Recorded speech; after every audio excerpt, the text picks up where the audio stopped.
রুকিয়া তথা কোরআন সুন্নাহ অনুযায়ী ঝাড়ফুঁক সম্পর্কে শুনলে আমাদের মনে হয় কি কঠিন জানি বিষয়টা। আসলে একেবারেই সহজ রুকিয়া করা। আপনারা জানলে অবাক হবেন, আমরা আমাদের এই রুকিয়া বইটি থেকে আপনাদেরকে একটু রুকিয়া করে দেখাচ্ছি কিভাবে আপনারা রুকিয়া করবেন, আর জানলে অবাক হবেন যে কত সহজে রুকিয়া করা যায়। দেখুন, আমরা এই বইটির 158 নম্বর পৃষ্ঠা বের করেছি। এই বইটি থেকে আমরা একটি রুকিয়া আপনাদেরকে করে দেখাচ্ছি কিভাবে রুকিয়াটা মূলত করবেন। কত সহজ দেখুন, এখানে লেখা আছে দাঁত ব্যথার রুকিয়া। দাঁত ব্যথা সম্পর্কে, অর্থাৎ কোনো মানুষের দাঁত ব্যথা হয়েছে সেক্ষেত্রে সে কী রুকিয়া করবে, কিভাবে রুকিয়া করবে।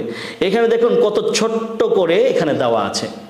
কিভাবে দেওয়া আছে দেখুন, লেখা আছে যে রুকিয়া এক নাম্বার পদ্ধতি দেওয়া আছে, ব্যথার স্থানে আঙ্গুল রেখে এই আয়াতটি পড়বে। অর্থাৎ যেই দাঁতটি ব্যথা হচ্ছে আপনি সেখানে আঙ্গুল রেখে সেখানে আপনি একটি আয়াত দেওয়া রয়েছে, সেই আয়াতটি আপনি পড়বেন। আয়াতটি কি দেওয়া রয়েছে? আয়াতটি দেওয়া রয়েছে হুয়াল্লাযী আনশাকুম ওয়া জাআলা লাকুমুস সামআ ওয়াল আবসারা ওয়াল আফইদা কলিলাম মা তাশকুরুন। এই যে এখানে দেওয়া আছে আয়াতটি, এখানে লেখাই আছে, আপনাকে খুঁজে বের করতে হবে না। লেখা আছে হুয়াল্লাযী আনশাকুম ওয়া জাআলা লাকুমুস সামআ ওয়াল আবসারা ওয়াল আফইদা কলিলাম মা তাশকুরুন। এটি সূরা মুলকের একটি আয়াত। এ ব্যাপারে দলিল দেওয়া আছে, এখানে লেখাও আছে, হাদিসের মধ্যে এসেছে। ইবনু আব্বাস রাদিয়াল্লাহু তাআলা আনহু বলেন, রাসূল সাল্লাল্লাহু আলাইহি ওয়াসাল্লাম বলেছেন, যে ব্যক্তি দাঁতে ব্যথা অনুভব করে সে যেন দাঁতে আঙ্গুল রেখে এই আয়াতটি পাঠ করে। চিন্তা করুন, এখানে দলিলও দেওয়া আছে, বলা আছে এবং পদ্ধতিটাও বলা হলো একেবারে সহজ পদ্ধতি। যেই জায়গার মধ্যে, যেই দাঁতটার মধ্যে ব্যথা সেখানে আঙ্গুল রেখে এই আয়াতটি পড়তে থাকবেন। এটা রাসূল করিম সাল্লাল্লাহু আলাইহি ওয়াসাল্লাম শিখিয়েছেন। সুতরাং এই আয়াতটা বারবার পড়লে অটোমেটিক আপনার দাঁত থেকে দাঁত ব্যথা মুক্ত হয়ে গেল। এটাই হচ্ছে রুকিয়া। এটা কি অনেক কঠিন জিনিস? একেবারে সহজ জিনিস।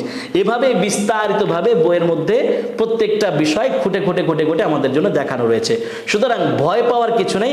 আমাদের এই বইটি সংগ্রহ করুন। এই বইটির মধ্যে আপনি কিভাবে রুকিয়া করবেন, কোন আয়াতটা কখন পড়বেন, এভাবে বিস্তারিত দেওয়া রয়েছে। তাই বইটি সংগ্রহ করতে, রুকিয়া সম্পর্কে বিস্তারিত জানতে, খুব সহজে জানতে এখনই আমাদের এই বইটি সংগ্রহ করে নিন।